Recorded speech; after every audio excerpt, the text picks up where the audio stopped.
Atlantic breakers, which are the glory of the Cornish coast, roll in today poisoned and polluted.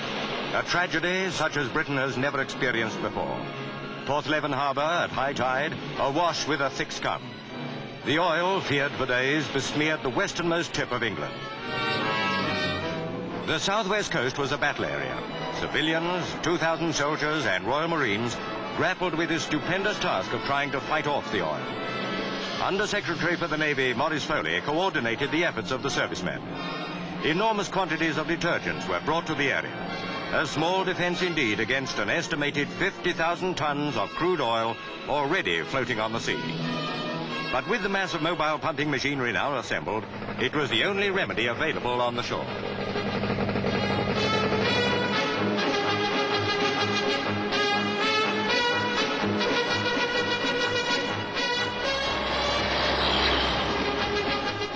Cleansing operations at Sennen Cove were typical of scores going on north and south of Land's End. Every tide left a thick covering of oil, to which detergent was applied with all speed. The lovely beaches of Cornwall, the delight of holiday-making millions, would not be sacrificed without a struggle.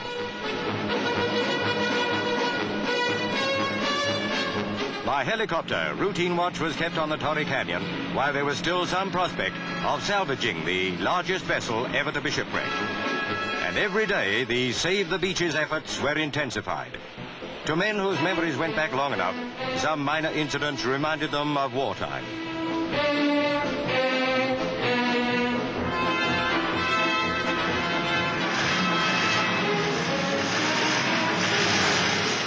Pathetic victims even at this stage were the seabirds.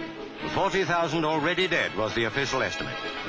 More fortunate ones have fallen into human hands to be tenderly washed.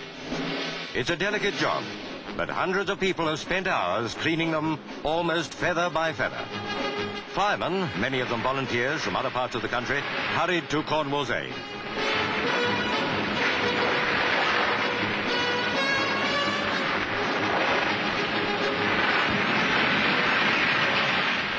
At last, the Torrey Canyon lay in her death throes, her back broken, her fight against fate lost irretrievably. Less than 2 weeks ago, a fine ship of more than 60,000 tons now lay broken. And even in this state, perhaps with 50,000 tons of oil still on board, defiantly menacing the whole south coast of England, possibly even the coast of France. But now the decision was taken. The Torrey Canyon was to be bombed.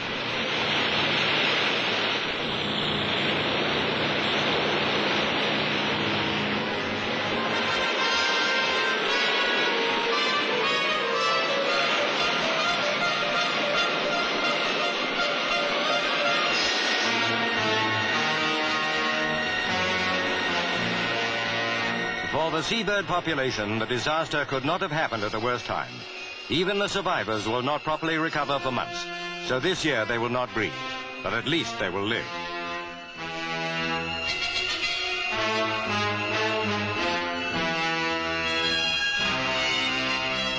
On man-made wings, 8 Navy Buccaneer jets were loaded, each with 5 1,000-pound bombs. For the pilots, it would be not target practice, but bombing for defense, to save part of the country from a new menace.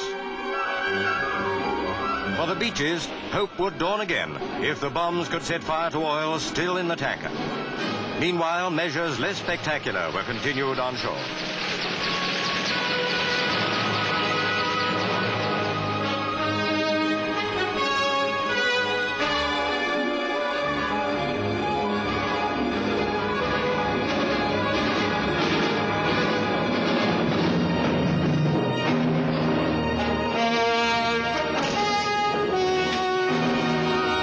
St. Michael's Mount, off Marazion, may this summer be visited by very few unless the beach cleansing measures are successful.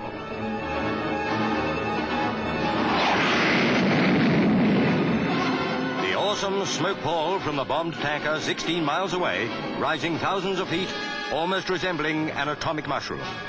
How to prevent similar tragedies, nations will have to learn.